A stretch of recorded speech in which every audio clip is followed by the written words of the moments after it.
চট্টগ্রামের এক দৃষ্টিনন্দন গুল চত্বর, যা এখন স্থানীয় মানুষ ও ভ্রমণকারীদের কাছে এক বাড়তি আকর্ষণ। পাশের সড়ক দিয়ে যাতায়াতের সময় অনেকে এখানে থেমে যান, একা অথবা বন্ধু পরিবার নিয়ে ছবি তুলতে ব্যস্ত হয়ে পড়েন সবাই। অথচ গত কয়েক মাস আগেও এই চত্বর ছিল সম্পূর্ণ ফাঁকা। পরবর্তীতে এখানে ফুলের গাছ লাগানো হলে বদলে যায় পুরো দৃশ্যপট।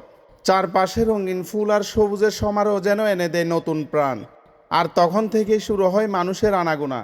চট্টগ্রামের পতেঙ্গা সমুদ্র সৈকত ও কর্ণফুলী টানেলের প্রবেশ মুখে অবস্থিত এই গোল চত্বর।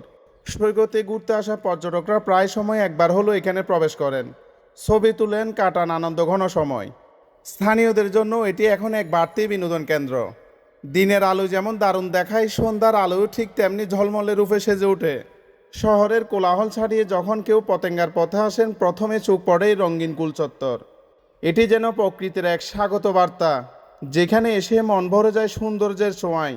আজ এই গোল চত্বর শুধু একটি সড়ক বিভাজন নয়, বরং মানুষের কাছে এটি এক ভ্রমণ স্মৃতি, এক মুগ্ধতার প্রতীক।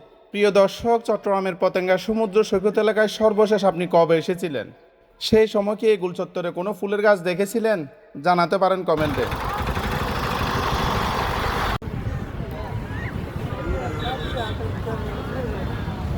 아니, 어디, 어디,